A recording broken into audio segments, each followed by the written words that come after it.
আসসালামু আলাইকুম, সবাইকে স্বাগত জানাচ্ছি ম্যাথমেটিক্স আয়োজিত এবিবির ক্যাশ কোর্সে। আজকের ক্লাস আমাদের trade finance and foreign exchange. এখন আমরা চলে যাচ্ছি আমাদের আজকের ক্লাসের মডিউল বি তে। আমরা trade finance and foreign exchange সাবজেক্টের module B international trade payment method. So আমরা ইন্টারন্যাশনাল ট্রেড এই চ্যাপ্টারে আমরা শিখবো। আসলে আমরা জানি যে ইন্টারন্যাশনাল ট্রেড মানেই হলো কি আমার বাউন্ডারি, মানে দেশের কোন একটা দেশের সাথে তার বাইরের ওয়ার্ল্ডের এক্সপোর্ট এবং ইনপুট গুলো। সো এক্সপোর্ট ইনপুট যখন হয় তখন পেমেন্টের ইস্যু চলে আসে। ওই পেমেন্টের ইস্যুগুলো নিয়ে আমরা এই চ্যাপ্টারে আলোচনা করবো। প্রথম হলো purchase and sale contract in international trade. Purchase এবং সেল কন্ট্রাক্টটা কি ইন্টারন্যাশনাল ট্রেডের ক্ষেত্রে অথবা এক্সপোর্ট ইনপুটের ক্ষেত্রে? তো পারচেজ এন্ড সেল কন্ট্রাক্ট কি? আমি যদি ডোমেস্টিক না, আমি যদি একটু শুরু থেকে শুরু করি, কারণ ডোমেস্টিকেরই যদি আমি কোনো কিছু বাই করতে চাই, আমি কি করলাম, আমি আমি দোকানে গেলাম, আমি কোনো কিছু বাই করতে গেলে আমি দোকানে গেলাম, টাকা দিলাম, পে করে নিয়ে আসলাম, ঠিক আছে? তো আমার আমার আমি বাই সেল এভাবে হয়ে যায়। আমার এখানে কোনো সেপারেট কন্ট্রাক্ট ম্যাক্সিমাম ক্ষেত্রে দরকার হয় না। কোনো কোনো বাই সেলের ক্ষেত্রে দরকার হয়, ডেফার্ড বাই সেলের ক্ষেত্রে দরকার হতে পারে, বাট ম্যাক্সিমাম বাই সেলের ক্ষেত্রে কিন্তু আমার এখানে কোনো কন্ট্রাক্ট দরকার হয় না, ঠিক আছে? কিন্তু ইন্টারন্যাশনাল ট্রেডের ক্ষেত্রে যেহেতু আমার এক দেশ থেকে, আমার এই কান্ট্রি থেকে বি কান্ট্রিতে বাই সেল হচ্ছে, সো আমি কিন্তু এই বি কান্ট্রির এই বায়ারকে আমি এই কান্ট্রির এটা যদি আমি এক্সপোর্টার বলি, এক্সপোর্টার কিন্তু ইম্পোর্টারকে চিনে না। সো চিনে না বলে কিন্তু এখানে কি হয়, অনেক কন্ট্রাক্টের দরকার হয়, অনেক ডকুমেন্টেশনের দরকার হয়, অনেক কিছু দরকার হয়। সো ওই প্রেক্ষিতে এখানে আমার আমার সেল কন্ট্রাক্ট দরকার হয়। এখানে বাই সেলের একটা কন্ট্রাক্ট দরকার হয়, পারচেজ সেলের একটা কন্ট্রাক্ট দরকার হয়। সো কন্ট্রাক্টটা কি? কন্ট্রাক্টটা হলো একটা written agreement between the buyer and seller. Buyer and সেলারের ভিতরে একটা রিটেন এগ্রিমেন্ট থাকে, ওইটা হলো আমার সেল বাই এবং সেল কন্ট্রাক্ট। এই রিটেন কন্ট্রাক্টের ভিতরে কি থাকে? আমার আমার প্রোডাক্টের টাইপ কি, প্রোডাক্ট আমি তুমি বাই সেল করতে যাচ্ছি, কোয়ান্টিটি কিরকম হবে, কোয়ালিটি কিরকম হবে, ডেলিভারি ডেট কবে হবে, পেমেন্ট টার্ম কিরকম হবে, ইন ডিটেল সবকিছু বলা থাকে ওই কন্ট্রাক্টের ভিতরে। এবং ওই কন্ট্রাক্ট কিন্তু এটা একটা লিগেল ডকুমেন্ট, ওই ডকুমেন্টের বেসিসে কিন্তু দুজনের ভিতরে বাই সেল সম্পাদন হয়। তারপরে আরো অনেক কিছু হয়, বাট ওই কন্ট্রাক্ট হলো একবারে ফার্স্ট, শুরুতে এগ্রিমেন্টটা হয়। এবং এটা যদি ভায়োলেশন হয় তখন কিন্তু এইটা যেহেতু লিগেল একটা ডকুমেন্ট, সো ব্যবস্থা নেওয়া যায় পরবর্তীতে। তো এটা পারপাসটা কি? পারপাস একটা ক্লিয়ার আইডিয়া দেয় যে আমি কি ইম্পোর্ট করতে যাচ্ছি, কি এক্সপোর্ট করতে যাচ্ছি। তো কি component of international purchase and sales আমরা এখন শিখবো। যে একটু আগে বলছি যে আমার সেল এগ্রিমেন্ট হয়, এগ্রিমেন্টের ভিতরে কি কি কম্পোনেন্ট থাকে। তো অলরেডি কম্পোনেন্ট গুলো শিখছি, তাও এখানে আমরা পয়েন্ট আকারে আমরা সেপারেটলি শিখবো। এখানে পার্টিজ ইনভলভ, কারা কারা কোন কোন পার্টি ইনভলভ থাকে এগুলো বলা থাকে। এখানে বায়ার ইনভলভ থাকে, সেলার ইনভলভ থাকে। আসলে এখানে কিন্তু এলসি নাই, এটা কিন্তু আমরা এলসি তে যাচ্ছি না, এগুলো পরে পরে আসতেছি, বাকি টার্ম গুলোতে পরে আসতেছি। শুধু আমার কি, যে শুধু আমার বাই এন্ড সেল এগ্রিমেন্টে শুধু দুইটা পার্টি থাকে, বায়ার এবং সেলার থাকে। এখানে কোনো অন্য কোনো পার্টি থাকে না, এখানে ব্যাংক থাকে না, অন্য কোনো পার্টি থাকে না, দুইটা পার্টি থাকে, ঠিক আছে? তো এক নম্বর গেল। দুই নম্বর হলো প্রোডাক্ট ডিটেল, এখানে প্রোডাক্টের ডেসক্রিপশন থাকে, কোয়ান্টিটি থাকে, কোয়ালিটি থাকে, স্পেসিফিকেশন থাকে।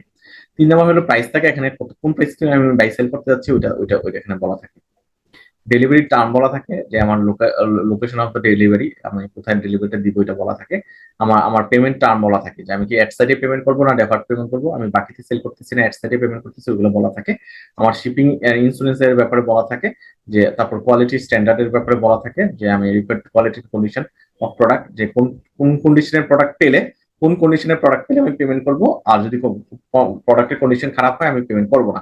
এই জিনিসগুলো বলা থাকে। ফোর্স মেজর, আমার ফোর্স মেজরের কথা বলা থাকে। ফোর্স মেজর মানে হলো আনফরসিন ইভেন্ট, কোনো ঘটনা ঘটলে ওইটা কিভাবে মিটমাট করা হবে ওইটা বলা থাকে। আমি আবারও বলতেছি, কোনো ঘটনা যদি ঘটে ওইটার মিটমাট কিভাবে হবে ওইটা বলা থাকে। ধরেন প্রোডাক্টটা কি হলো, ওই ইম্পোর্টারের বন্দরে, ইম্পোর্টারের পোর্টে গিয়ে প্রোডাক্টটা নষ্ট হয়ে গেল, ঠিক আছে? পোর্টে গিয়ে প্রোডাক্ট নষ্ট হলে এটা দায়ভার কে নিবে? ইম্পোর্টার নিবে না এক্সপোর্টার নিবে? এগুলো এই জিনিসগুলো এখানে বলা থাকে। এবং ডিসপুট রেজলিউশন, আমি কোনো যদি ডিসপুট ডিসএগ্রিমেন্ট অ্যারাইজ করে এগুলো কিভাবে সলভ করবো ওই জিনিসগুলো বলা থাকে। সো এখানে এটা একটা পরিপূর্ণ দলিল, এখানে সবকিছু ইন ডিটেলে বলা থাকে। ট্রেড পেমেন্ট মেথড, আমি বলতে এটা শুরুতেই বলছিলাম যে আমি ইম্পোর্ট করতেছি, আমি এক্সপোর্ট করতেছি, এগুলো পেমেন্ট মেথড কিভাবে হয়? ক্যাশ ইন অ্যাডভান্স আমার একটা মেথড হইতে পারে। আমার কি করলাম, আমি বায়ার কি করলো, বায়ার শিপ করার আগেই টাকাটা দিয়ে দিল, যে প্রোডাক্ট এখনো শিপ করে নাই, এখনো আমার এক্সপোর্ট করে নাই, শিপে তোলে নাই, টাকাটা দিয়ে দিল অ্যাডভান্স, ক্যাশ ইন অ্যাডভান্স। এটা কখন হয়? যদি বায়ার রেগুলারই বাই করে থাকে, বায়ার সেলারের ভিতরে যদি রেগুলারই বাই সেল হয় তখন এটা সে আগেই টাকা দিয়ে দেয়। ওপেন অ্যাকাউন্ট বলতেছে যে আমি কি, যে good shift first, buyer promise to pay later. আমি ওপেন অ্যাকাউন্ট হলো আমার বাকিতে কিনতেছি, এটা আপনি সহজে মনে রাখেন, বাকিতে, হ্যাঁ? যে অন ক্রেডিটে আমি কি করতেছি, প্রোডাক্ট শিপ করতেছি, অন ক্রেডিটে প্রোডাক্ট শিপ করতেছি, অন ক্রেডিটে প্রোডাক্ট শিপ করতেছি, এটা হলো ওপেন অ্যাকাউন্ট। আমরা এখানে অনেকগুলো টাইপ করবো, আপনি একটু মনোযোগ দিয়ে শুনবেন। লেটার অফ ক্রেডিট বলতেছে যে ব্যাংক গ্যারান্টি দেয়, এখানে ব্যাংক জড়িত, ব্যাংক গ্যারান্টি দেয় যে আমি তোমাকে পে করবো। তুমি ডকুমেন্ট সাবমিট করার সাথে সাথে, ডকুমেন্ট সাবমিট করার সাথে সাথে আমি পে করবো।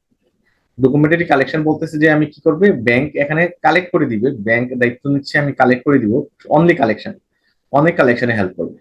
অনলি কালেকশন, অনলি কালেকশনে হেল্প করবে, এখন অন্য কোনো কাজে হেল্প করবে না। এটা হলো documentary collection, bank document collection. আমার এক্সপোর্টার কি করে, এক্সপোর্ট করার পরে সে shipping document, invoice, promissory note এগুলা সে ব্যাংকের কাছে যায়, বলে যে তুমি এটা আমাকে টাকাটা কালেক্ট করে দাও। তখন কি হয়, ধরেন এখানে আমি ইন ডিটেলে বলি, আমার এক্সপোর্টারের ব্যাংক ওই ডকুমেন্ট গুলা, সরি,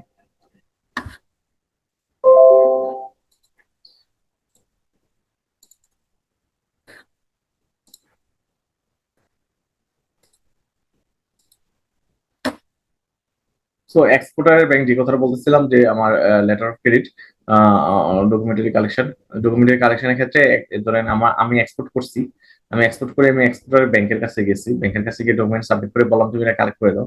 তো এক্সপোর্টারের ব্যাংক কি করে, এই ডকুমেন্ট গুলো কি করে, ইম্পোর্টারের ব্যাংকের কাছে পাঠায়, ইম্পোর্টারের ব্যাংকের কাছে পাঠায়, সরাসরি ইম্পোর্টারের কাছে পাঠায় না, ইম্পোর্টারের ব্যাংকের কাছে পাঠায়। ইম্পোর্টার ব্যাংক টাকা ইম্পোর্টার থেকে কালেক্ট করে আবার এটা পে করে দেয়, টাকা কালেক্ট করে ইম্পোর্টারের ব্যাংক আবার এক্সপোর্টার ব্যাংকে পে করে, এই এক্সপোর্টার ব্যাংক আবার এক্সপোর্টারকে পে করে, ঠিক আছে। তো এইভাবে টাকাটা চলে আসে, এটা হলো ডকুমেন্টারি কালেকশন। অ্যাডভান্স পেমেন্ট, আমার অ্যাডভান্স পেমেন্ট আর ক্যাশ ইন অ্যাডভান্স প্রায় কাছাকাছি শব্দ। Partial upfront payment, partially payment করা হয়, ঠিক আছে। পার্শিয়ালি অ্যাডভান্স, কিছু বলে না অ্যাডভান্স দাও, কিছু অ্যাডভান্স দাও, আমরা বলি না কোনো কিছু সেল করতে গেলে কিছু তাহলে অ্যাডভান্স দাও। সো অ্যাডভান্স পেমেন্টও কি হয়, কিছু পার্শিয়ালি অ্যাডভান্স পেমেন্ট করা হয় এবং তারপরে এক্সপোর্ট করা হয়। কনসাইনমেন্ট হলো বাকিতে সেল, আফটার সেল, এটা হলো বাকিতে সেল। কনসাইনমেন্ট হলো বাকিতে বিক্রি, বাকিতে বিক্রয়, ঠিক আছে, বাকিতে বিক্রয়। Cash assignment document, cash against document, আমার ক্যাশ এগেইনস্ট ডকুমেন্ট বলতেছে তুমি যখনই ডকুমেন্ট সাবমিট করবা, যখনই document submit shipping document submit করো তখনই পে করে দিবে। ওপেন ক্যাশ অ্যাকাউন্ট বলতেছে যে অনগোয়িং অ্যাকাউন্ট বিটুইন, অনগোয়িং মানে রেগুলার যদি বাই সেল হয় তখন ধরেন আমি আজকে 100 টাকা, $100 বাই সেল করলাম, হ্যাঁ, এক্সপোর্ট করলাম, পরে আবার সে আমাকে $80 পে করে দিল, তারপরে আবার $200 সেল করলাম, সে আমাকে কি করলো, $220 দিয়ে দিল, কন্টিনিউয়াসলি বাই সেল করতেছি, সো এটা হলো ওপেন অ্যাকাউন্ট। ডকুমেন্টারি ক্রেডিট হলো আমাকে বলতেছে যে ক্রেডিট মানে তো লোন। সো আমি ডকুমেন্ট গুলো কি করলাম, ডকুমেন্ট গুলো আমি আমার ব্যাংকে সাবমিট করে আমি লোন নিয়ে নিলাম, ডকুমেন্টারি ক্রেডিট হলো এটা। সো এই ট্রেড পেমেন্ট মেথড গুলোতে আমার কি হয়, আমি লেনদেন করে থাকি।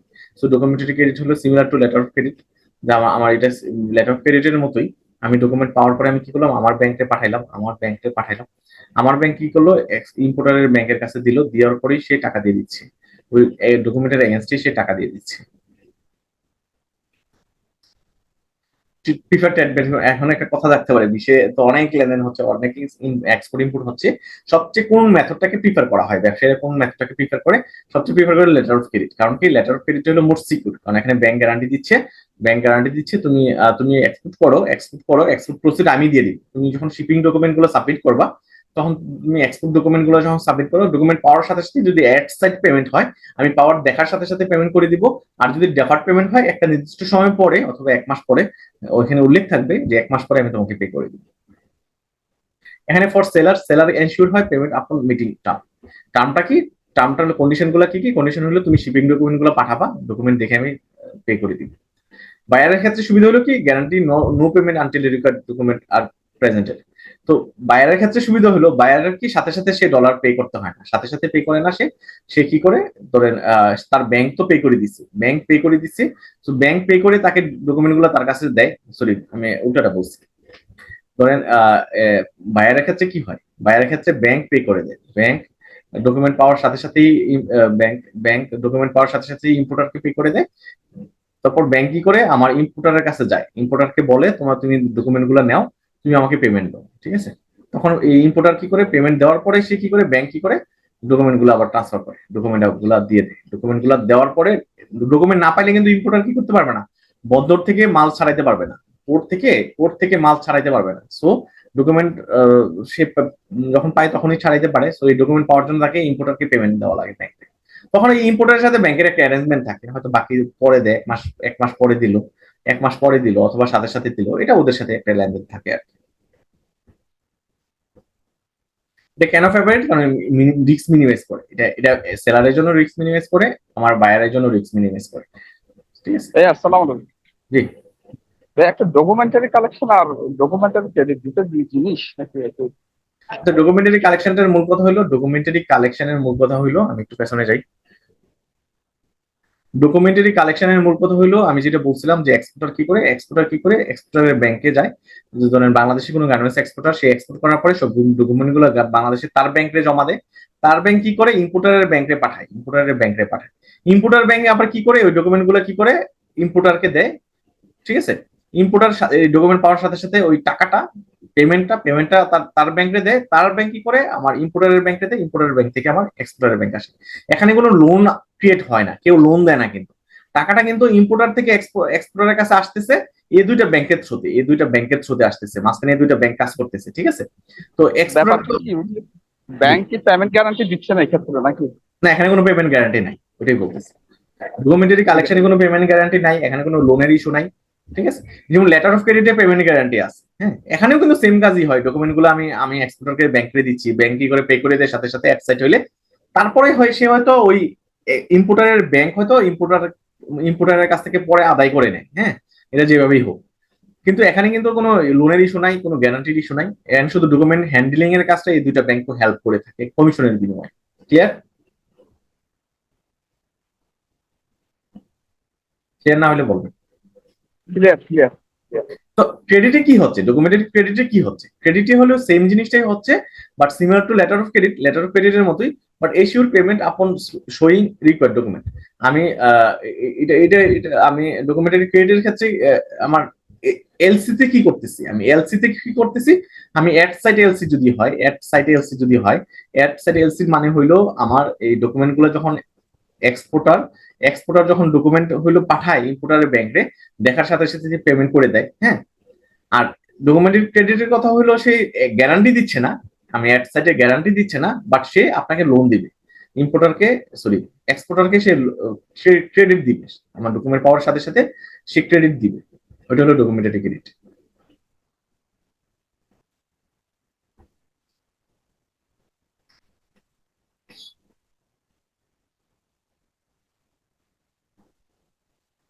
সো এখানে আমরা চলে যাচ্ছি, আমরা এখন তারপরে দেখছিলাম যে আমার প্রিফার্ড মেথড কোনটা, এখন আমরা চলে যাচ্ছি পেমেন্টের মেথড অফ রিস্ক লেটার।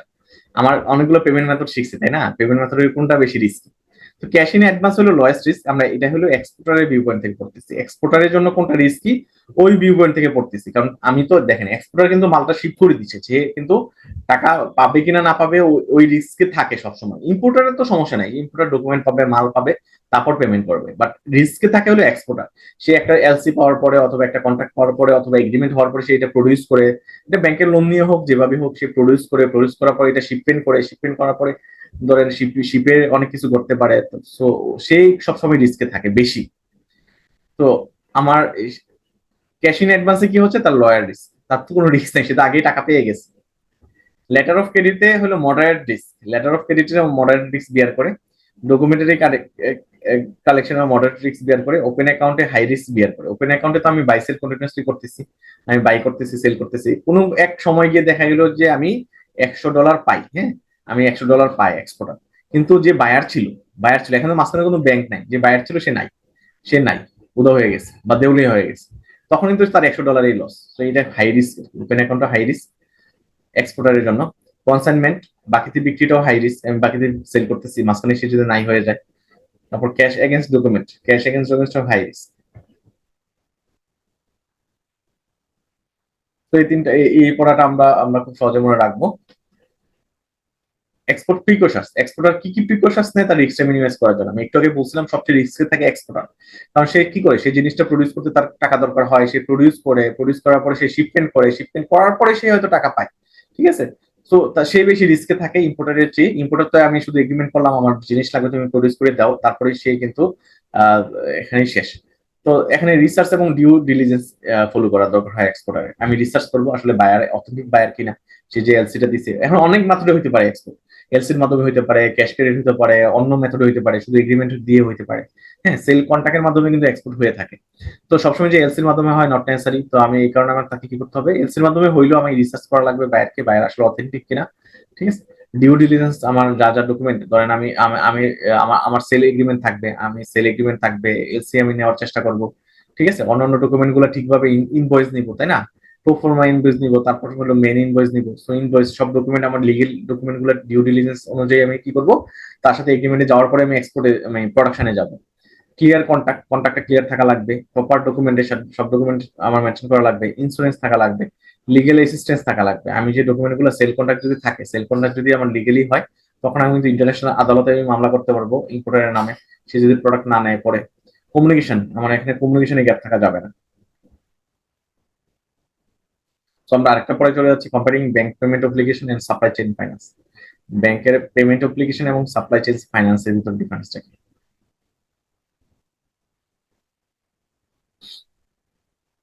তো পেমেন্ট অব্লিগেশনটা হয়ে বলতেছে যে সিকিউর পেমেন্ট মেথড। আমার পেমেন্ট অব্লিগেশনটা বলতেছে যে আমি যখন এক্সপোর্ট করব, সো আমার যদি অব্লিগেশন, পেমেন্ট অব্লিগেশন, ব্যাংক যদি আমাকে গ্যারান্টি দেয়, যদি এলসি ইস্যু করে, এটা হলো কথা। আর এলসি ইস্যু করলে আমি শিপিং ডকুমেন্ট গুলো আমি ইম্পোর্টারের ব্যাংকের প্রেজেন্ট করার পর আমি পেমেন্ট পাই। আর সাপ্লাই চেইন ফাইন্যান্স বলতেছে যে আর্লি পেমেন্ট সাপ্লায়ার। আমি কি করতেছি, financing method improving cash flow by allowing early payment to supplier. যে সাপ্লাই চেইন ফাইন্যান্স বলতেছে আমার পেমেন্ট অ্যাপ্লিকেশন, কিন্তু আমি প্রোডাকশনের সময় কোনো কিছু পাই না। পেমেন্ট অ্যাপ্লিকেশন হলো আমি এলসি দিচ্ছি, আমাকে ব্যাংক গ্যারান্টি দিচ্ছে, তুমি এক্সপোর্ট করার পরে পেমেন্ট পাবা। আর সাপ্লাই চেইন ফাইন্যান্স হলো টোটাল আলাদা একটা জিনিস। আমি ওয়ার্কিং ক্যাপিটাল ফাইন্যান্স করতেছি, আমার ডোমেস্টিক ব্যাংক থেকে আমি টাকার ধার নিচ্ছি। এটা ফোকাস করে ইন্স্যুরেন্স, এটা এখানে ফোকাস করে ইন্স্যুরেন্স, এখানে পেমেন্টের ইস্যু নাই। আমি কিন্তু ফাইন্যান্সিয়াল সাপোর্ট পাচ্ছি না প্রোডাকশন টাইমে, বাট এখানে কিন্তু ওয়ার্কিং ক্যাপিটাল সাপোর্ট পাচ্ছি। পার্টি ইনভলভ এখানে হলো ইম্পোর্টার, এক্সপোর্টার আর ব্যাংক জড়িত, এখানে হলো বায়ার, সাপ্লায়ার এবং ফাইন্যান্সিং জড়িত। তো আমি বলছি সাপ্লাই চেইন ফাইন্যান্স, মানে সাপ্লায়ার আমাকে বাকিতে পণ্য দিচ্ছে, তাই না? আমি যে এলসি পাইছি এক্সপোর্ট করার জন্য, তো এলসি প্রোডাকশন করার জন্য র মেটেরিয়াল আমাকে কে দিচ্ছে? সাপ্লায়ার দিচ্ছে, সাপ্লায়ার আমাকে বাকিতে দিচ্ছে, ঠিক আছে, বাকিতে দিচ্ছে। রিস্ক ডিস্ট্রিবিউশন, এখানে রিস্কটা ডিস্ট্রিবিউট হয়, এখানে manage risk, enhance cash flow supplier. So তারপর হলো বেনিফিট হলো এটা সিকিউর পেমেন্ট, এটা হলো এইড ফর ওয়ার্কিং ক্যাপিটাল। এটা টোটালি আলাদা জিনিস। এটা আমাকে এলসির মাধ্যমে আমাকে পেমেন্ট সিকিউরিটি দিচ্ছে। আর আমার এই সাপ্লাই চেইন ফাইন্যান্স হলো আমাকে যে র মেটেরিয়াল দিচ্ছে, সে আমাকে ফাইন্যান্সিং দিচ্ছে, বাকিতে আমার র মেটেরিয়াল দিচ্ছে, তার মানে আমি কি পাচ্ছি? আমি ক্রেডিট পাচ্ছি। Foreign documentary bill for purchase, foreign documentary bill for collection, এই জিনিসগুলো একটু আগে একটু আলোচনা করে আসছে, এখানে আমরা ডিটেল দেখার চেষ্টা করব। ফরেন ডকুমেন্টারি বিল পারচেজ হলো আমার কি, যে আমি কি করলাম, আমি ফরেন ডকুমেন্টারি বিল পারচেজ হলো আমি এক্সপোর্টার, আমি সবসময় এক্সপোর্টারের ভিউ পয়েন্ট থেকে বলতেছি। আমি এক্সপোর্টার, আমি এক্সপোর্ট শিপ করে ফেলছি, আমি শিপে দেওয়ার পরেই আমি কি করবো, আমার যে ডকুমেন্ট গুলো আছে, আমার কি কি ডকুমেন্ট আছে, আমার হলো সেল কন্ট্রাক্ট আছে, আমার হলো প্রমিসরি নোট আছে, আমার হলো শিপিং ডকুমেন্ট আছে, তাই না, শিপিং অথরিটি যে দেয়। ওই ডকুমেন্ট গুলো আমি কি করলাম, আমি আমার ব্যাংকে নিয়ে গেলাম, তুমি আমাকে কি দাও, ফরেন ডকুমেন্ট বিল পারচেস, তুমি এই ডকুমেন্ট গুলো পারচেস আমাকে ডিসকাউন্ট করে আমাকে টাকা দিয়ে দাও। এটা হলো ফরেন ডকুমেন্টারি বিল পারচেস, যেটা আমার এক্সপোর্টারের ডোমেস্টিক ব্যাংকে যাই, আমার ব্যাংকে যাই, গিয়ে বলি যে তুমি কি করো, আমি তো অলরেডি শিপ করে ফেলছি, তোমার তো প্রসিড চলে আসবে এবং তোমার কাছেই আসবে, আমার কাছে আসবে না, তো তুমি আমাকে এগুলো কিনে রাখো। এটা হলো আমার ফরেন ডকুমেন্টারি বিল পারচেস। আর ফরেন ডকুমেন্টারি কালেকশনে বলতেছি আমি কি, যে আমি এক্সপোর্ট করার পর ওই ডকুমেন্ট গুলো নিয়ে আমি শিপিং ডকুমেন্ট, ইনভয়েস, এগুলো প্রমিসরি নোট, এগুলো নিয়ে আমার ব্যাংকে গেলাম, ব্যাংকে গিয়ে বললাম যে তুমি আমাকে কালেকশন করে দাও, ঠিক আছে, কালেকশন করে দাও। এখানে ক্রেডিট ইস্যু থাকে না, এটা কিন্তু আমি ডিটেলে বলছিলাম একটু আগে। পারপাসটা কি, finance purchase and defer payment for importer. আমি কি করতেছি, ফাইন্যান্স পারচেস, আমি ডকুমেন্ট গুলো সেল করে এখনই টাকা নিয়ে নিচ্ছি। আর এটা হলো ensure payment for exporter, secure payment for exporter. আমি ব্যাংকের কাছে গেছি, বলছি তুমি কালেকশন করে দাও। সো এটা পার্টিজ ইনভলভ, এখানে ইম্পোর্টার এবং ইস্যুইং ব্যাংক জড়িত, আমার ইম্পোর্টার, ইস্যুইং ব্যাংক জড়িত। সো এখানে এক্সপোর্টার, ইম্পোর্টার এবং ব্যাংক জড়িত। পেমেন্ট টাইমিং, আচ্ছা এখানে একটা একটা মিসকনসেপশন আছে, ফরেন ডকুমেন্টারি বিল পারচেস, এটা কিন্তু বিল পারচেসটা না দুইটা হইতে পারে। আমার ধরেন এখানে বলতেছি ইম্পোর্টার এবং ইস্যুইং ব্যাংক, তো এখানে পার্টি ইনভলভ। আচ্ছা এটা আমি একটু ইগনোর করে যাই, এটা আমি একটু দেখে নিন, এই পয়েন্টটা দেখে নিন। এখানে কিন্তু আপনার ইম্পোর্টার নাই, এখানে এক্সপোর্টার আর হলো এক্সপোর্টারের ব্যাংক জড়িত থাকার কথা ছিল। Risk importer for repayment, risk on importer for repayment, এখানে রিস্ক হলো ডিউরিং দ্য কালেকশন প্রসেস। আমার রিস্কটা হলো আমি কালেকশন প্রসেসে আমার রিস্ক জড়িত, আমি ডকুমেন্ট আমি আমার ব্যাংকে দিলাম, সে কালেকশন করতে পারবে কিনা, অনেক সময় করতে পারে না। তো এই হলো ডিফারেন্স আমার বিল ফর পারচেস এবং আমার ডকুমেন্টারি কালেকশনের ক্ষেত্রে।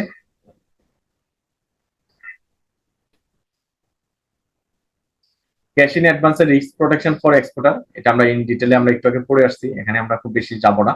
যে আমার কি করতেছে, আমি এক্সপোর্ট করার আগে শুরুতে পে আপফ্রন্ট পেমেন্ট পাচ্ছি। রিস্ক মিটিগেশন কিভাবে হয়, কমপ্লিট এসুরেন্স, আমি যেহেতু টাকা পেয়ে গেছি। Elimination of post delivery dispute, আমি যদি কোনো ডিসপুট, ছোটখাটো ডিসপুট থাকলেও তো আমার সমস্যা নাই, সে প্রোডাক্ট নিবে। সিকিউর ট্রানজাকশন, আমার সেফেস্ট এটা পেমেন্ট মেথড। ডকুমেন্টারি কালেকশন আমি বলছি, ডকুমেন্টারি কালেকশন হলো আমার কি, যে আমি আমি শিফট করলাম, আমি শিফট করার পরে আমি আমার এক্সপোর্টার কি করলো, এক্সপোর্টার তার ব্যাংকের কাছে গেল, সেই কালেকশনের ব্যবস্থা করে দিল। Operating procedure documentary collection, operating procedure কি, এটা 97 আসছিল। এক্সপোর্ট এন্ড ডকুমেন্টেশন, আমি এক্সপোর্ট করতেছি, হ্যাঁ, গুড শিফট করতেছি, এবং ডকুমেন্ট গুলা কি কি, invoice, bill of lading, draft draft আর প্রিপেয়ার, এবং ব্যাংক সাবমিশন আমি কি করি, আমি এক্সপোর্টার ব্যাংকে, আমার ব্যাংকে সাবমিট করি। ইনপুট গেট নোটিফিকেশন, আমার ব্যাংক কি করে, ইম্পোর্টারের ব্যাংকে পাঠায়, সে নোটিফিকেশন পায়, নোটিফিকেশন পাওয়ার পরে সে পেমেন্ট দেয়, পেমেন্ট দেওয়ার পরে সব ডকুমেন্ট রিলিজ হয়। এখানে পার্টি কারা কারা, এক্সপোর্টার একটা পার্টি, ইম্পোর্টার একটা পার্টি, ব্যাংক একটা পার্টি। তো ব্যাংকের ভিতরে আবার দুইটা ব্যাংক আছে, একটা ইম্পোর্টারের ব্যাংক আর একটা এক্সপোর্টারের bank. Payment term under documentary collection, সাইটে কালেকশন হতে পারে, টাইম কালেকশন হতে পারে। তো আমি বলছি যে এখানে কি, আমি এক্সপোর্টার, তো আমি আমার ব্যাংকে ডকুমেন্ট পাঠাইছি। তো এই ব্যাংক আমার কি কি করতেছে, আমার ইম্পোর্টারের ব্যাংকের কাছে ডকুমেন্ট পাঠায়। এট সাইট কালেকশনের ক্ষেত্রে কি হবে, আমি এক্সপোর্ট করার পর আমি ডকুমেন্ট আমার ব্যাংকের কাছে পাঠালাম, আমার ব্যাংক ইম্পোর্টারের ব্যাংকের কাছে পাঠালো। ইম্পোর্টার ব্যাংক তাকে ডকুমেন্ট দিবে না সাথে সাথে, সে সাথে সাথে দেখার সাথে সাথে পেমেন্ট করবে, পেমেন্ট করার পরে সেই ডকুমেন্টগুলো রিলিজ করবে। এটা হলো সাইট কালেকশন। আর হলো টাইম কালেকশন, হলো এখানে কন্ডিশনে বলা ছিল যে কি, যে 1 মাস পরে আমি কি করব, পেমেন্ট করবো, 1 মান্থ পরে পেমেন্ট করবো, এটা হলো time collection. Documentary credit process flow, আমার ডকুমেন্টারি ক্রেডিট হলো আমার কি, আমি এগ্রিমেন্ট থাকে এখানে বায়ার সেলারের ভিতরে agree, documentary credit. Buyer bank, buyer open letter of LC, so issuing bank notification send to advising bank. আমি এখানে একটা জিনিস বলি, আমার শুরুতে কি বায়ার সেলারের ভিতরে একটা এগ্রিমেন্ট হয়, শুরুতে আমার সেল কন্ট্রাক্ট হয়, তাই না, সেল কন্ট্রাক্ট হয়, শুরুতে সেল কন্ট্রাক্ট হয়। এলসির ক্ষেত্রে আমরা করতেছি, এলসির প্রসেস ফ্লোটা করতেছি। তো বায়ার ব্যাংক ওপেন এলসি, আমার বায়ার ব্যাংক, ইম্পোর্টারের ব্যাংক কি করে, আমার ইম্পোর্টারের ব্যাংক এলসি ওপেন করা মানে হলো গ্যারান্টি দিচ্ছে এক্সপোর্টারকে যে তুমি এক্সপোর্ট করে আমি পেমেন্ট দিব। ইস্যুইং ব্যাংক নোটিফাই, তখন এলসিটা কার কাছে আসে, এলসিটা আসে কিন্তু আমার এক্সপোর্টারের ব্যাংকের কাছে আসে।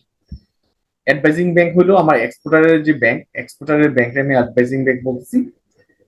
Seller shipment, seller ship goods and prepare document, আমি যখন শিপ হয়ে যাবে, এক্সপোর্টার যখন শিপ করে, শিপিং করার পরে সেই ডকুমেন্ট গুলা কি করে তার ব্যাংকে দেয়।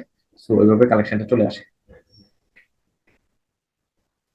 6 নম্বরে হলো ডকুমেন্ট সাবমিশন, আমার আমার আমি এক্সপোর্টার, আমি কি করছি, আমার ব্যাংকের ডকুমেন্ট দিছি, আমার ব্যাংক কি করে, ইম্পোর্টারের ব্যাংকের ডকুমেন্ট গুলো সাবমিট করে, অ্যাট সাইট হলে সাথে সাথে পেমেন্ট পেয়ে যায়।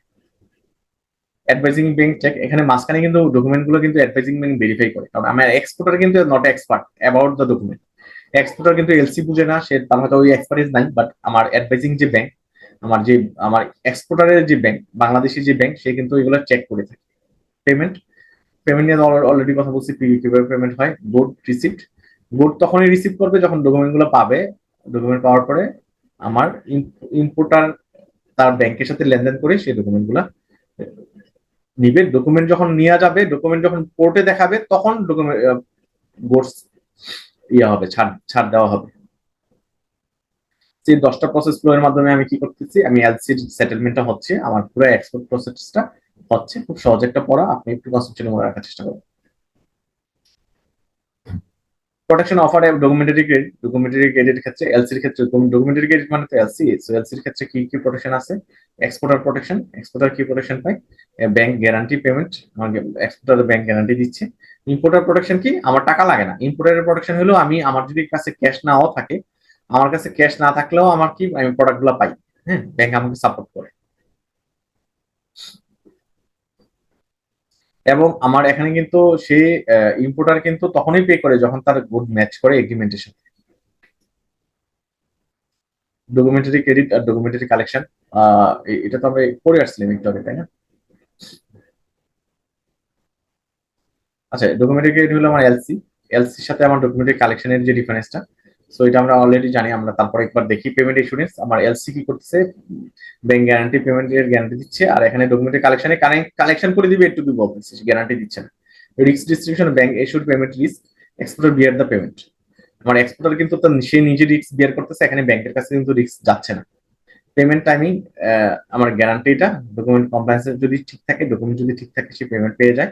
অ্যাড সাইটিং হলে সাথে সাথে পেয়ে যায়, ডেফার্ট হলে 1 মাস পরে পায় অথবা 2 মাস পরে পায়। Depend on buyer willingness. এই যে ডকুমেন্টের কালেকশনের ক্ষেত্রে কিন্তু বায়ার যদি ইচ্ছা করে সে ডিলে করে পেমেন্ট করতে পারে। Document handling, bank verify before payment. আর এখানে কিন্তু ব্যাংক ভেরিফাই করে না, ম্যানেজ ডকুমেন্ট, শুধু সেই ডকুমেন্ট গুলো চালাচালি করে ফরওয়ার্ড করে। এখানে কিন্তু সে ভেরিফাই করে না, কোনো ব্যাংকে ভেরিফাই করে না।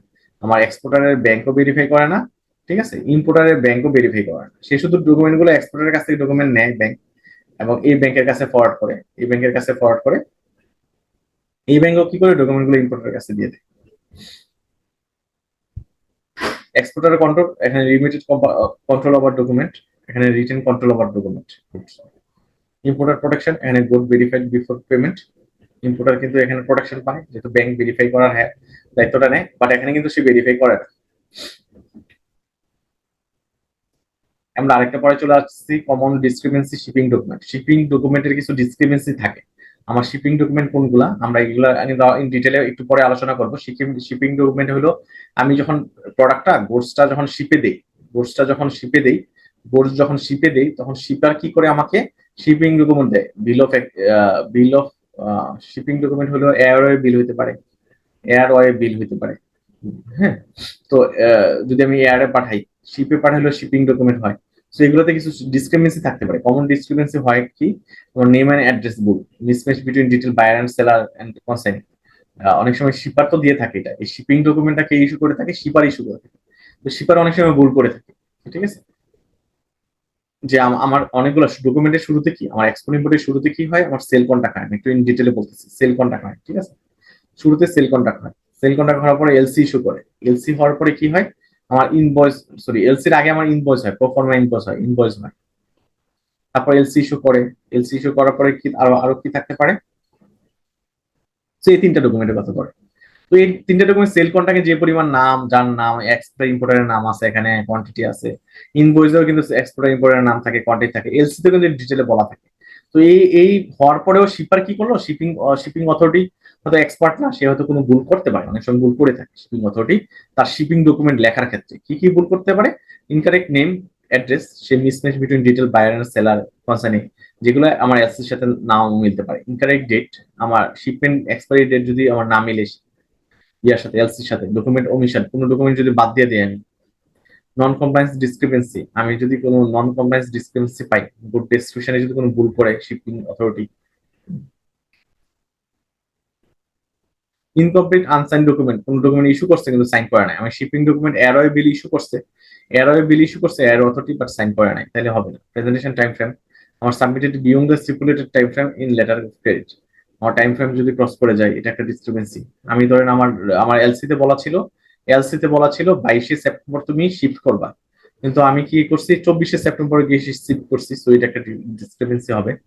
কোয়ান্টিটি ডিসক্রিপেন্সি, আমি কোয়ান্টিটি আমার এলসি তে বলা ছিল তুমি 100 টন প্রোডাক্ট দিবা, হ্যাঁ, 100 টন প্রোডাক্ট দিবা, বাট আমার শিপিং ডকুমেন্টে আছে 80 টন, তাহলে এটা একটা ডিসক্রিপেন্সি হতে পারে। ফ্রেড চার্জ হতে পারে, ফ্রেড চার্জের কোনো ডিসক্রিপেন্সি থাকতে পারে। তো এই ডিসক্রিপেন্সি গুলো অনেক সময় হয়ে থাকে। আচ্ছা, আমি তো এটা লাগাই নাই, আপনি এতক্ষণ কথা শুনছেন আমার? জি জি শুনছি স্যার, শুনছি। ওকে ওকে, সেটা দূরে ছিল, কেমনে শুনছেন আমি জানি না। একটু স্লো আসছে। হ্যাঁ, বলবেন তো একটু সাউন্ড। সমস্যা নেই, শোনা যাচ্ছে শোনা যাচ্ছে। জি জি, এখন এখন মানে স্পষ্ট শুনতেছেন তাই না? হ্যাঁ হ্যাঁ, ঠিক আছে নেন। আচ্ছা, এখন আমরা পড়তেছি ফ্যাক্টরিং এবং ফরফিটিং। তো ফ্যাক্টরিংটা হইলো, আমরা কিন্তু এই পড়াটা মনে হয় আমার এই পড়াগুলো না আসলে আইবিবি যে সিলেবাসটা রেডি করছে, জেএবিবির সাথে এবিবি অনেক কিছু মিলে যাচ্ছে, এবং এবিবি অথবা জেএবিবি নিজেদের সাবজেক্ট গুলোর ভিতরে 6টা সাবজেক্টের ভিতরে কিছু কিছু টপিক বারে বারে আসতেছে। তো এটা আমার জন্য সুবিধা হয়েছে, আমার কনসেপ্ট গুলো সহজে ক্লিয়ার হয়ে যায়, বারে বারে রিপিটেশন হয়। ফ্যাক্টরিং বলতেছে, ফ্যাক্টরিং এর মূল কথা হলো, আমার যখন আমি রিসিভেবল, শর্ট টাইমে রিসিভেবল গুলো, আমি কোনো একটা ব্যবসায়ী, আমি ব্যবসা করি, হ্যাঁ, আমি বিজনেসম্যান, আমার কি রিসিভেবল আছে, আমি বাকিতে সেল করি। তো রিসিভেবল আছে আমার, এখন টাকা, হঠাৎ করে টাকা দরকার হয়েছে, আমি মানুষের বাকিতে সেল করি, 2 মাসের জন্য বাকিতে সেল করি। আমার হঠাৎ টাকা দরকার হয়েছে, আমি ব্যাংকের কাছে গেলাম, ব্যাংকে বললাম যে আমি যে বাকিতে সেল করি ওইগুলো তুমি নিয়ে নাও, নিয়ে নিয়ে আমাকে লোন দাও। ওইটাকে হবে ফ্যাক্টরিং। এটা যেটা আমার বাংলাদেশেই হচ্ছে, ঠিক আছে, বাংলাদেশেই হচ্ছে। আমি অন্য কোনো দেশে, বাংলাদেশে আমি ব্যবসা করতেছি, বাংলাদেশেই আমি বাকিতে সেল করতেছি, ওইটা হলো ফ্যাক্টরিং। ক্লিয়ার? ফরফিটিং বলতেছে আমি এক্সপোর্ট করি, আমি এক্সপোর্ট করার পরে আমি ইন্টারন্যাশনাল ট্রেডের ক্ষেত্রে আমি কি, আমি বাকিতে সেল করি, আমি বাকিতে সেল করছি, এখন আমি ব্যাংকের কাছে গেলাম যে আমি তো বাকিতে সেল করছি, সো তুমি কি করো আমাকে এগুলা আমার এই যে রিসিভেবল, আমি আমি ইম্পোর্টারের কাছে টাকা পাই, তুমি আমাকে কি করো লোন হিসাবে টাকা দাও। এটা হবে ফরফিটিং, এটা হবে ফরফিটিং। তো সেম জিনিস, আমি বাকিতে সেল করতেছি, বাকিতে সেল করে আমি দেশের ভিতরে কোনো ব্যক্তির কাছে বা কোম্পানির কাছে যখন সেল করি, আমি ওই সেলগুলা আমার ডকুমেন্ট থাকে, কিন্তু ব্যাংক তো আর এমনি এমনি আমাকে টাকা দিবে না, ওইখানে হয়তো আমার সেল কন্ট্রাক্ট থাকে, এগ্রিমেন্ট থাকে। তো আমি এগ্রিমেন্ট গুলো জমা দিয়ে দিই ব্যাংকের কাছে, দিয়ে বলি তুমি আমাকে টাকা দাও, তখন আমি টাকা পাই। এটা হলো ফ্যাক্টরিং। দেশের ভিতরে যখন হবে, ইন্টারন্যাশনাল ট্রেডের ক্ষেত্রে যখন হবে ওইটা হবে ফরফিটিং। ইন্টারন্যাশনাল ট্রেডের ক্ষেত্রে লোকাল আর ফরেন। জি জি, লোকাল ফরেন, এই ডিফারেন্স, বাট জিনিস সেম। ডিফারেন্সটা কি? আমার ফ্যাক্টরিং হলো শর্ট টাইমের জন্য হয়, ফরফিটিং হলো মিডিয়াম টু লং টাইমের জন্য হয়। আমার নেচার কি, আমার factoring dealing with ongoing customer রিলেশনশিপের ক্ষেত্রে হয়, আর ফরফিটিং লার্জ এক্সপোর্ট ট্রানজিশনের ক্ষেত্রে হয় আমার ফরফিটিং। ঠিক আছে, এক্সপোর্ট ট্রানজিশনের ক্ষেত্রে হয় forfaiting. Understanding the international bank guarantee, আমার ব্যাংক গ্যারান্টি আর এলসির ভিতরে আসলে তেমন কোনো ডিফারেন্স নাই। তো ইন্টারন্যাশনাল ব্যাংক গ্যারান্টি কোনটা, যে আমার কোনো ব্যাংক যদি গ্যারান্টি দেয় যে bank promise to convert cover a specific obligation of its customers international transaction. আমার ইন্টারন্যাশনাল ট্রানজাকশনে যদি আমার ব্যাংক যদি কোনো গ্যারান্টি দিয়ে থাকে যে আমার কাস্টমার ফেল করলে আমি পেমেন্ট করব, ওইটাই হলো ইন্টারন্যাশনাল ব্যাংক গ্যারান্টি। ঠিক আছে, আমার এলসি হলো শুধু ইম্পোর্টের ক্ষেত্রে, প্রোডাক্ট ইম্পোর্টের ক্ষেত্রে হয়, গুডস ইম্পোর্টের ক্ষেত্রে হয়। আর ইন্টারন্যাশনাল ব্যাংক গ্যারান্টিতে অনেক কারণে হতে পারে, অনেক কারণে হতে পারে। আমরা জানি ধরুন পদ্মা, হ্যাঁ, পদ্মা সেতু বানাইছে, তো এটা বানাইছে তো চায়নার একটা কোম্পানি। তো আমার চায়নার কোম্পানি যে বাংলাদেশে পদ্মা সেতু বানাবে, আসলে সে পারবে কিনা, আমার গভর্নমেন্ট গ্যারান্টি চাই অনেক সময়। তো তুমি চাইনিজ কোনো ব্যাংক থেকে একটা গ্যারান্টি এনে দাও, তুমি আমার কাজটা করে দিও। যদি তুমি করতে না পারো, মাঝপথে যদি আটকে যাও, আমার ফাইন্যান্সিয়াল লস হবে, তখন ওই ব্যাংক আমাকে পেনাল্টি দিবে। তো আমার এলসি হলো শুধু এক্সপোর্ট ইম্পোর্টের ক্ষেত্রে, বাট ইন্টারন্যাশনাল ব্যাংক গ্যারান্টি অনেক কাজে ইউজ হয়। পারপাসটা কি, ensure the obligation are met, providing security and confidence cross border deal গুলো হেল্প করে। এই যে এক্সাম্পলের ভিতরে এই যে কনস্ট্রাকশন প্রজেক্ট আমি অলরেডি বলে ফেলছি, তাই না? Application and use of international bank guarantee, application গুলো কি হয়, আমার ট্রেড ট্রানজাকশনের ক্ষেত্রে হয়। আমার আমার আমার ট্রেড ট্রানজাকশনের ক্ষেত্রে যে হবে না তা না, অনেক সময় হয়। কনস্ট্রাকশন প্রজেক্টের ক্ষেত্রে ম্যাক্সিমাম সময় হয়। টেন্ডার বিট আমি একটু বলি। ধরুন আমি কি করলাম, যখন আমি পদ্মা সেতু বানানোর জন্য বিড অফার করলাম, পদ্মা সেতু বানানোর জন্য বিড আমার সবার কাছে অফার করলাম, তুমি টেন্ডার সাবমিট করো। ঠিক আছে, টেন্ডার সাবমিট করো। তো টেন্ডার সাবমিটের সময় ধরেন এখন পদ্মা সেতু তো আসলে সবার ক্যাপাসিটি নেই। ধরেন ধরেন আমরা বাংলাদেশে ধরেন 17 কোটি মানুষ। তো 17 কোটি মানুষ দিকে আমরা যদি টেন্ডার সাবমিট করি যে হ্যাঁ আমি তোমার সেতুটা বানিয়ে দিব, ওই টেন্ডার বাছাই করা কিন্তু ওই ব্যাংকের জন্য, সরি, গভর্নমেন্টের জন্য খুব টাফ হয়ে যাবে, তাই না? তো এই কারণে সে কি করে, সে একটা জিনিস বলে তুমি টেন্ডার সাবমিট করবা, তার সাথে একটা বন্ড লাগবে। ঠিক আছে, গ্যারান্টি লাগবে, ব্যাংকের গ্যারান্টি লাগবে। ঠিক আছে, যে তুমি আসলে পারো, তুমি যে পারো এটা ব্যাংক বলে দিবে যে হ্যাঁ তুমি পারো সেতু বানাইতে। সো এটা হলো টেন্ডার টেন্ডার সাবমিট করার সময় একটা বিড, মানে দেওয়া লাগে আর কি, এগ্রিমেন্ট, গ্যারান্টি দেওয়া দরকার হয়। 4 নম্বর হলো কাস্টমস এন্ড ট্যাক্স অব্লিগেশন। আমার কাস্টমস অথরিটি, হ্যাঁ, টেন্ডার বিড আর পারফরম্যান্স গ্যারান্টি কি একই জিনিস? না না না, পারফরমেন্সটা তো পরে আসতেছে। পারফরমেন্স গ্যারান্টিটা আমি বিড যখন জয়ী হব, আমি ধরেন পদ্মা সেতু বানানোর জন্য বিডে জিতলাম, ঠিক আছে, চায়নার কোম্পানি বিডে জিতলো, তখন বাংলাদেশ গভর্নমেন্ট বললো ঠিক আছে তুমি বিডে জিতছো, ঠিক আছে, তোমার সবকিছু ঠিক আছে, বাট তুমি যে কাজটা যে মাঝপথে যে তুমি চলে যাবা না, ওইটার জন্য তুমি একটা ব্যাংকের গ্যারান্টি দাও। ওইটা হলো পারফরমেন্স গ্যারান্টি। তুমি যে পারফরমেন্সটা কমপ্লিট করবা, তুমি কাজটা পুরোটা করে দিবা, ওইটার জন্য পারফরমেন্স গ্যারান্টি। ক্লিয়ার। জি। সো আমার টেন্ডার বিড হলো, যখন আমি টেন্ডার সাবমিট করতেছি, তখন ব্যাংকের একটা আমি গ্যারান্টি দিচ্ছি যে আমি কাজটা করতে পারি।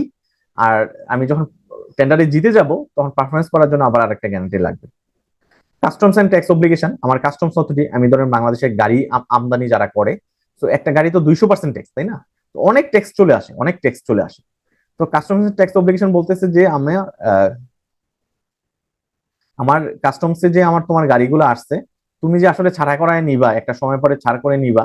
তো তো আমি আসলে তোমার বিশ্বাস করতে পারতেছি না, তুমি 200% ট্যাক্স দিয়ে ছাড় করে নিবা, তুমি আমার বন্দরে তো ক্যাপাসিটি লিমিটেড, তুমি যদি দিনের পর দিন মাসের পর মাস ফালায় রাখো তাহলে তো আমার সমস্যা। তুমি একটা ব্যাংকের গ্যারান্টি নিয়ে আসো যে তুমি, হ্যাঁ, তুমি যথাসময় আমার ট্যাক্স, আমার কাস্টমস ট্যাক্স এবং অব্লিগেশন যেগুলো আছে, পেমেন্ট যেগুলো আছে, এগুলো তুমি টাইমলি দিবা, তাহলেই তোমাকে আমি কি করব, ইম্পোর্ট করতে দিব, অথবা আমার তোমার গাড়িটা ইম্পোর্ট করার পরে আমার বন্দরে রাখতে দিব। Legal dispute provide security for potential compensation. আমার ইন্টারন্যাশনাল ট্রেডের ক্ষেত্রে আমার লিগেল ডিসপুট গুলা মিট আপ করার জন্য আমার ব্যাংকের গ্যারান্টি দরকার হয়, অ্যাডভান্স পেমেন্ট সিকিউরিটি। সো এই এই জিনিসগুলো আমার কি আমার আমার ইন্টারন্যাশনাল ব্যাংক গ্যারান্টির ক্ষেত্রে দরকার হয়। কম্পাইনিং ডাইরেক্ট এবং ইনডাইরেক্ট ব্যাংক গ্যারান্টি। আমার ডাইরেক্ট ব্যাংক গ্যারান্টি এবং ইনডাইরেক্ট ব্যাংক গ্যারান্টির ভিতর ডিফারেন্সটা কি? ডাইরেক্ট ব্যাংক গ্যারান্টির ভিতরে আমার দুইটা পার্টি জড়িত, বেনিফিশিয়ারি জড়িত, ইস্যুয়ার ব্যাংক, ইস্যুইং ব্যাংক জড়িত। এখানে একটা জিনিস বলি, ডাইরেক্ট ব্যাংক গ্যারান্টি কি হচ্ছে, ধরেন আমি আমি গ্যারান্টি দিচ্ছি কে, ধরেন এখানে আমি আমি ধরেন পারফরমেন্স গ্যারান্টি, আপনি যেটা বলছিলেন পারফরমেন্স গ্যারান্টির কথা, ধরেন যে আমি পদ্মা সেতুটা বানাইতে পারবো, ঠিক আছে। তো আমি এখানে দুইটা পার্টি, ডাইরেক্টের ক্ষেত্রে দুইটা পার্টি জড়িত, এখানে ব্যাংক জড়িত, আর হলো ব্যাংক জড়িত, চায়নার কোনো ব্যাংক জড়িত, আর হলো বাংলাদেশের গভর্নমেন্ট জড়িত, ঠিক আছে। মাঝখানে কিন্তু যে বানাই দিচ্ছে সে জড়িত না। তো এখানে দুইটা পার্টি জড়িত, ডাইরেক্টলি বেনিফিশিয়ারি হলো আমার government, Bangladesh government, Bangladesh government হলো বেনিফিশিয়ারি, ওই গ্যারান্টির বেনিফিশিয়ারি। আর ইস্যুইং ব্যাংক হলো আমার চায়নার একটা ব্যাংক, সে সরাসরি বাংলাদেশ গভর্নমেন্টকে গ্যারান্টি দিচ্ছে, এটা হলো ডাইরেক্ট ব্যাংক গ্যারান্টি। আর ইনডাইরেক্ট ব্যাংক গ্যারান্টি হলো বেনিফিশিয়ারি থাকে, আবার অ্যাপ্লিকেন্ট থাকে, গ্যারান্টর থাকে। চায়নার যে কোম্পানি, কনস্ট্রাকশন কোম্পানি, ও এখানে থাকে ইনডাইরেক্ট গ্যারান্টির ক্ষেত্রে।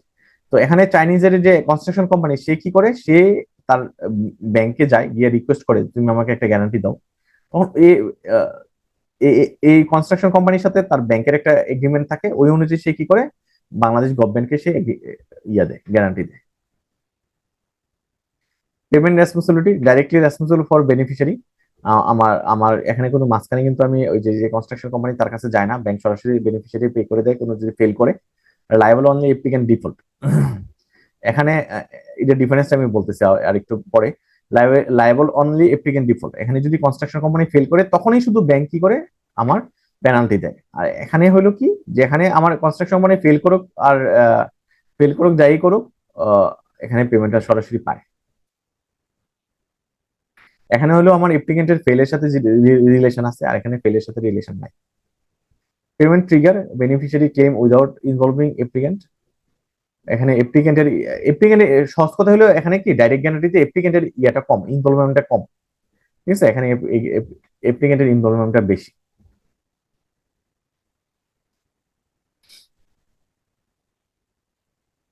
কি feature of documentary letter of credit? আসলে letter of credit, documentary letter of credit আর লেটার অফ ক্রেডিট একই কথা।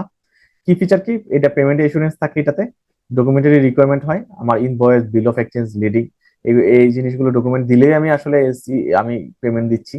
যদিও আমি গ্যারান্টি দিচ্ছি, এলসির মাধ্যমে কি করতেছি, আমি গ্যারান্টি দিচ্ছি, তার মানে যে আমি ডকুমেন্ট ছাড়াই তোমাকে পেমেন্ট দিব তা না। তুমি শিপিং করার পরে শিপিং ডকুমেন্ট গুলো যখন আমাকে সাবমিট করবে, আমি পেমেন্ট দিয়ে দিব। এখানে একটা টাইম ফ্রেম থাকে, ক্লিয়ার টাইম লিমিট থাকে, এটাকে অ্যাট সাইট হবে, অ্যাট সাইট হবে না ডেফার্ড হবে, ডেফার্ড হবে, এটা কিন্তু এলসি তে বলা থাকে। কনফার্মেশন অপশন, এখানে এই অপশনটা থাকে। রিস্ক মিটিগেশন, এটা রিস্ক মিটিগেট করে। গ্লোবাল অ্যাকসেপ্টেন্স, এই এলসির কিন্তু গ্লোবাল অ্যাকসেপ্টেন্স আছে। কাস্টমাইজেশন,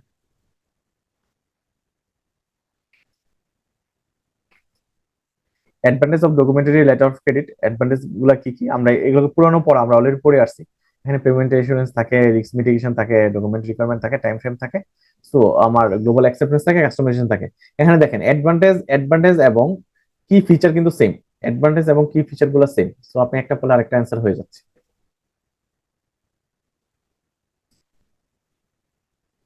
এখানে একটা মজার পড়া আছে বুঝছেন, এখানে যেটা বলছে, LC is not last word to ensure safety. আমি এলসি পাইলাম, এলসি পাওয়ার পরে কি করলাম, আমি এক্সপোর্ট করলাম।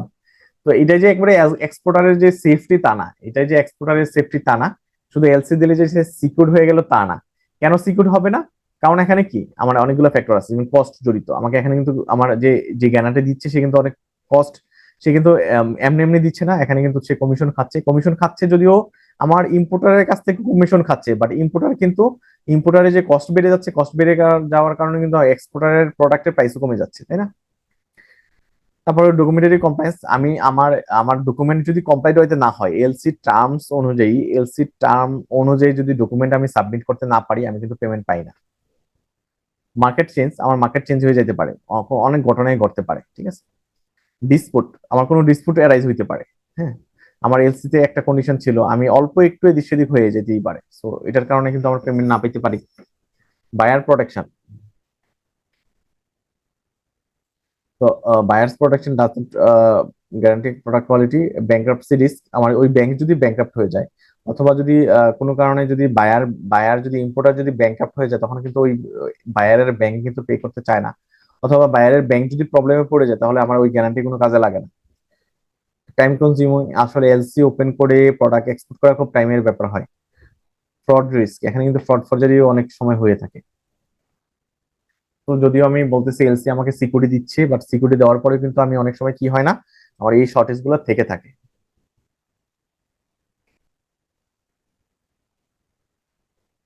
Understanding back to back letter of credit, আমার back to back letter of credit কি, আমি একটা এলসি পাইছি, আমি মাদার এলসি পাইছি, আমি এক্সপোর্ট করব। তো আমার এক্সপোর্ট করার জন্য আমার র মেটেরিয়াল লাগবে, সো র মেটেরিয়াল আমি পকেটের টাকা দিয়ে কিনবো না, আমি কি করলাম, মাদার এলসি কে আমি কোলাটারাল হিসেবে রেখে, কোলাটারাল হিসেবে রেখে আমি কি করলাম, আরেকটা এলসি খুললাম, আরেকটা ইম্পোর্ট এলসি খুললাম। তো এটা হলো ব্যাক টু ব্যাক এলসি, ঠিক আছে। অ্যাডভান্টেজ কি, এটা আমাকে ফ্লেক্সিবিলিটি দিচ্ছে, রিস্ক মিটিগেট করতেছে, ট্রেড অপরচুনিটি সুযোগ দিচ্ছে। অসুবিধাগুলো কি কি, আমার আমার ব্যাক টু ব্যাক এলসির এটা কমপ্লেক্সিটি, আমার মাদার এলসি কে আমি ব্যাক এন্ডে রেখে আমি আরেকটা এলসি খুলতেছি, এটা একটা কমপ্লেক্স কাজ। এখানে কস্ট আছে, আমাকে তো এলসি খুলতে হলে আমার কস্ট ইনপুট জড়িত, তাই না? ব্যাংক আমাকে চার্জ করতেছে। টাইম কনজিউমিং, আমার মাদার এলসি পাওয়ার পরে আমি কি করতেছি, এটা করতেছি, সো এটা এখানে টাইম কনজিউম হয়। এই ব্যাক টু ব্যাক এলসি খোলার ক্ষেত্রে ব্যাংকের কিন্তু কিছু প্রিকশনস নেওয়ার দরকার হয়। ভেরিফাই দ্য এলসি, আমার যে ব্যাংক, ধরেন আমি আমি আমি হলাম এক্সিম ব্যাংক, তাই না? আমি হলাম এক্সিম ব্যাংক, সেটা বারে বারে আসে।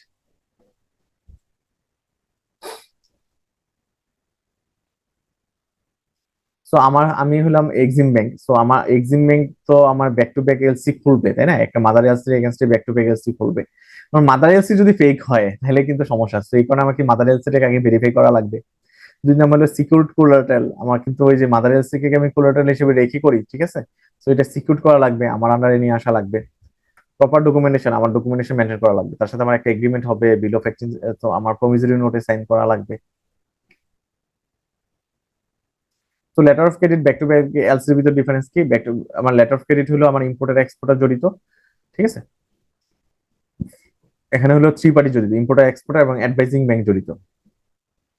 পারপাসটা কি, আমার এজুমিং পেমেন্ট টু দ্য এক্সপোর্টার, এখানে কিন্তু আমার আমার এই এলসি মাদার এলসি আমাকে গ্যারান্টি দিচ্ছে যে এক্সপোর্টারকে, তুমি এক্সপোর্ট করা পেমেন্ট পাবা। আর এখানে আমি মাদার এলসি আমাকে গ্যারান্টি দিচ্ছে যে আমার আমার যে ইম্পোর্টারের ব্যাংক আমার ওই মাদার এলসি কে রেখে সে আরেকটা এলসি খুলতেছে। Issuer responsibility, issuing bank ensure payment exposure, আমি যখন এলসি খুলতেছি, আমার এই ইউএস এর যে ব্যাংক, ইউএসএ ইম্পোর্টারের যে ব্যাংক, ওই ব্যাংক আমাকে গ্যারান্টি দিচ্ছে। আর এখানে হলো অ্যাডভাইজিং ব্যাংক, মানে আমার যে এক্সিম ব্যাংক আমাকে মানে গ্যারান্টি দিচ্ছে কাকে, ইন্ডিয়ার যে আমি র মেটেরিয়াল ইন্ডিয়া থেকে আমদানি করতেছি, ইন্ডিয়ার যে এক্সপোর্টার ওকে গ্যারান্টি দিচ্ছে। তো এই ডিফারেন্স গুলো আমার মাদার এলসি এবং আমার ব্যাক টু ব্যাক এলসির ভিতরে আছে। দুইটা আলাদা একটা জিনিস, দুইটাই এলসি বাট আলাদা জিনিস। তো এগুলো আমরা দেখবো। তো আমরা এই চ্যাপ্টার একবার শেষ পর্যায়ে চলে আসছি। আর লাস্টের চ্যাপ্টারটা খুব যে বড় তা না, আমরা খুব স্মুথলি শেষ করবো। Understanding standby letter of credit, আমার standby letter of credit বলতেছে যে আমার ব্যাংক, আমার লেটার অফ ক্রেডিট তো আমার একটা guarantee.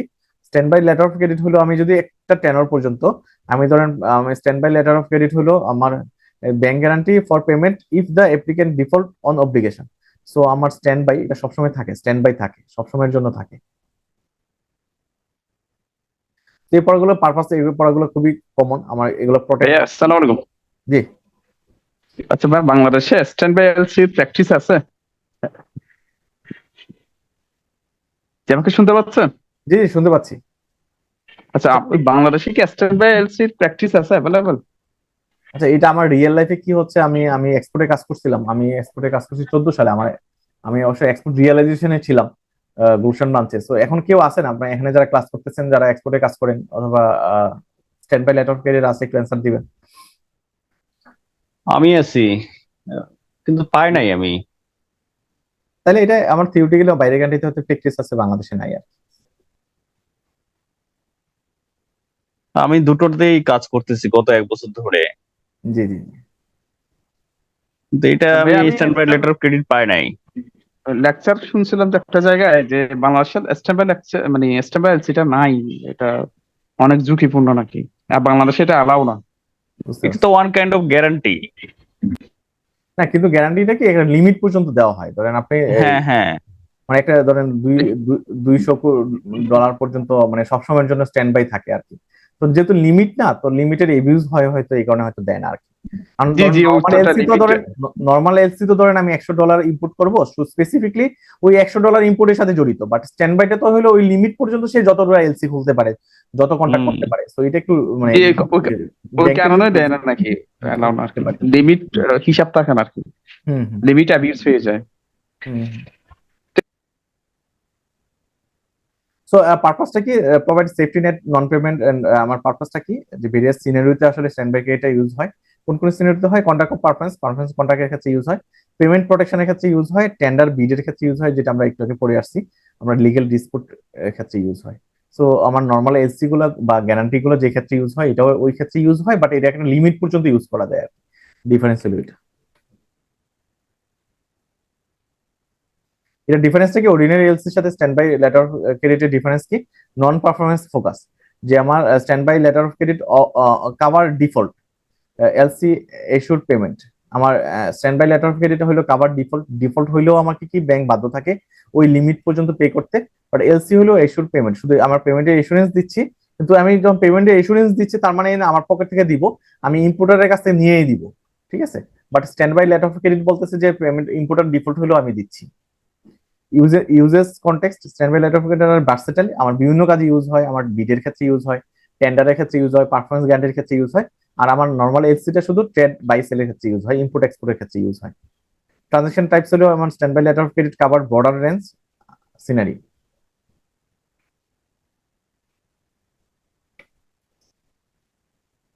Transferable LC operational procedure, আমার ট্রান্সফারেবল এলসি আমি কি করলাম, আমি একটা এলসি আমি ইস্যু করলাম আমার ইম্পোর্টারের পক্ষে। হ্যাঁ, ইম্পোর্টারের পক্ষে। সো ইম্পোর্টারের পক্ষে আমি এলসি ইস্যু করলাম। আমি এলসি তে বলা থাকলো যে আমার এক্সপোর্টারের কথা বলা থাকলো, যে এক্সপোর্টার যে বাংলাদেশের এবিসি কোম্পানি আমাকে এক্সপোর্ট করবে, ওই এলসি তে বলা থাকলো। তো আমাকে, আমার যদি ট্রান্সফারেবল না হয়, নন ট্রান্সফারেবল যদি হয়, শুধু এবিসি কোম্পানি এক্সপোর্ট করবে, অন্য কেউ এই এলসি নিয়ে কাজ করতে পারবে না। আর ট্রান্সফারেবল এলসি বলতেছে আমার এই এলসিটা যে ইম্পোর্টারের ব্যাংক দিচ্ছে, গ্যারান্টি দিচ্ছে, এটা ন্যাচারালি ট্রান্সফারেবল। তো এবিসি যদি ফেল করে, এবিসি যদি বলে যে না, আমি এএলসি কাজ করবো না, আমি এক্সপোর্ট করবো না, এটা আমি ট্রান্সফার করে দিলাম আমি এক্স ওয়াই জেড কোম্পানিকে, তো এটা পসিবল। তো এটা হলো ট্রান্সফারেবল এলসির মূল কথা। এখানে কি অরিজিনাল এলসি ইস্যুয়েন্স, আমার issue by bank specifying the transferability, এখানে ওই এলসি তে বলা থাকে, এলসির কন্ডিশনে বলা থাকে। ঠিক আছে, আমি যদিও বলতেছি এলসিটা আমি ইস্যু করতেছি এবিসি এগেনস্টে, যে তুমি এবিসি কোম্পানি তুমি এক্সপোর্ট করো, যদি আমার ইম্পোর্টার যদি পে না করে আমি পে করব। বাট এখানে বলা থাকে ঠিক আছে, এটা ট্রান্সফারেবল, এবিসির জায়গায় অন্য কেউ আসতে পারে, এলসি তে বলা থাকে। Require for transfer, request for transfer, first beneficiary request transfer to the second party. Beneficiary কে, প্রথম কথা হলো বেনিফিশিয়ারি কে, বেনিফিশিয়ারি হলো এবিসি কোম্পানি। এবিসি যে এক্সপোর্ট করতেছে, আমি আরো সহজ করে দিই, বেনিফিশিয়ারি হলো যে পেমেন্ট পাচ্ছে এক্সপোর্ট করার এক্সপোর্টার। পরে যে পেমেন্ট পাচ্ছে, সে হলো বেনিফিশিয়ারি। ঠিক আছে। তো request for transfer, first beneficiary মানে ABC company request transfer to the second party. সে রিকোয়েস্ট করবে যে আমি এলসিটা ট্রান্সফার করে দিচ্ছি, আরেকজনকে ট্রান্সফার করে দিচ্ছি, আমি আসলে পারতেছি না, আমার ওয়ার্কলোড বেশি, আমি অলরেডি অনেক বেশি এক্সপোর্ট করতেছি, অথবা আমার কোম্পানিটা বন্ধ হয়ে গেছে। ইস্যুইং ব্যাংক কনসেপ্ট, আমার এখানে কিন্তু যে ইস্যু ব্যাংক করছে, আমার ইউএস এর যে ব্যাংক ইস্যু করছে, সে কি করবে, bank review and approve the transfer, সে কিন্তু তার এপ্রুভাল লাগবে, কারণ সে তো গ্যারান্টি দিচ্ছে শুরুতে এবিসি কোম্পানিকে দিচ্ছে, যদিও এলসি তে বলা ছিল আমার ট্রান্সফারেবল। সো তার একটা কনসেপ্ট লাগবে।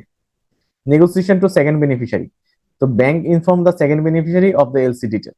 আবার আবার ওই ব্যাংক আবার সেকেন্ড বেনিফিশিয়ারির সাথে এগুলো ইনফরমেশন ইনফর্ম করে, যে আমার এলসি টার্মস এন্ড কন্ডিশন এরকম। সেকেন্ড বেনিফিশিয়ারি কিন্তু পাওয়ার সাথে সাথে নিয়ে নেয় না, সে টার্মস এন্ড কন্ডিশন দেখে, প্রাইস দেখে, সবকিছু দেখে।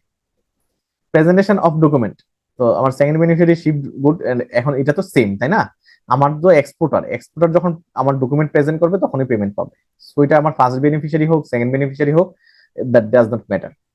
পেমেন্ট টু সেকেন্ড বেনিফিশিয়ারি, আসলে যেহেতু সেকেন্ড বেনিফিশিয়ারি তো পেমেন্ট পাবে, যে ডকুমেন্ট যেহেতু এটা ট্রান্সফার হয়ে সেকেন্ড বেনিফিশিয়ারির কাছে চলে গেছে, ছিল এবিসির হাতে, চলে গেছে এক্স ওয়াই জেড এর হাতে। So X Y Z Y benefit পাবে, মানে প্রসিড পাবে। আমরা এই হ্যাঁ। চ্যাপ্টার একবার শেষে চলে আসছি, জি বলেন। এলসি যদি ইরিভোকেবল হয় মানে টার্মস এন্ড কন্ডিশন গুলো কি অ্যামেন্ড করার সুযোগ আছে যদি বায়ার এবং সেলার যদি রাজি থাকে? রিভোকেবল ইরিভোকেবলটা না আমরা এখানে কভার করি নাই। ইরিভোকেবল আর এখানে তো টার্মস এন্ড কন্ডিশন গুলো তো চেঞ্জ হয়ে আপনি ট্রান্সফার যখন দিচ্ছেন টার্মস এন্ড কন্ডিশন গুলো থার্ড পার্টিকে কি ও মানে এখানে ট্রান্সফারেবল চেঞ্জ এলসির করার সুযোগ ক্ষেত্রে আছে? না, ট্রান্সফারেবল এলসির ক্ষেত্রে টার্মস এন্ড কন্ডিশন চেঞ্জ হবে না। বাট এখানে যেটা বলা হয়েছে যে আমার এই সেকেন্ড বেনিফিশিয়ারি যে আছে তাকে দেখা লাগবে যে টার্মস এন্ড কন্ডিশন আসলে কি ছিল। সে তো নতুন, এই এলসি তে সে নতুন, তো তাকে দেখার জন্য বলা হয়েছে।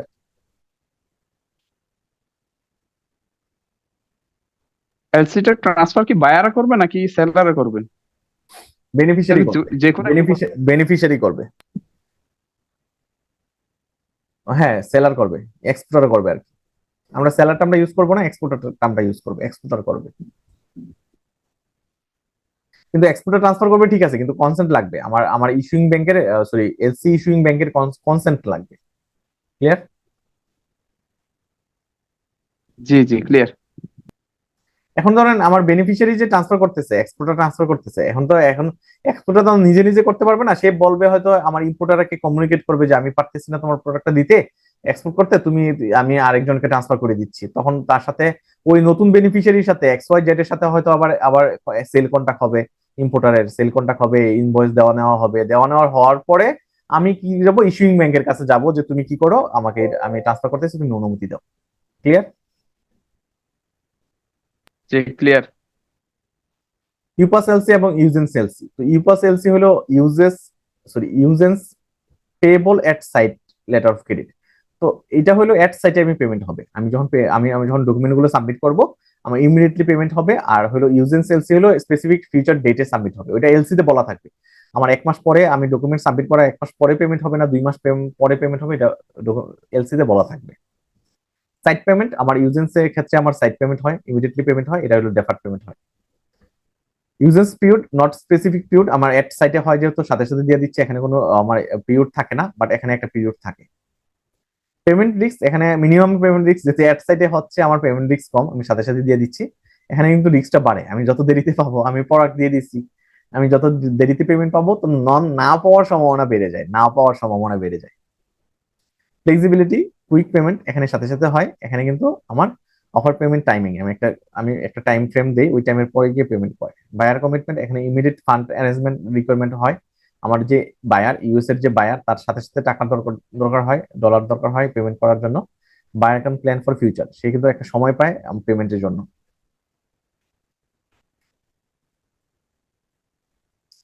Settlement method of export and import, এটা 96 আসছিল। তো আমরা এতক্ষণ যে পেমেন্ট মেথড গুলো পড়ছিলাম, তো পেমেন্ট গুলাই তো সেটেলমেন্ট মেথড, আমি এলসির মাধ্যমে আমার সেটেলমেন্ট হতে পারে। Settlement method for export and import, তো আমার শুরুতে হলো এলসি, এলসির মাধ্যমে এলসি একটা কম্পোনেন্ট আমার সেটেলমেন্ট মেথডের।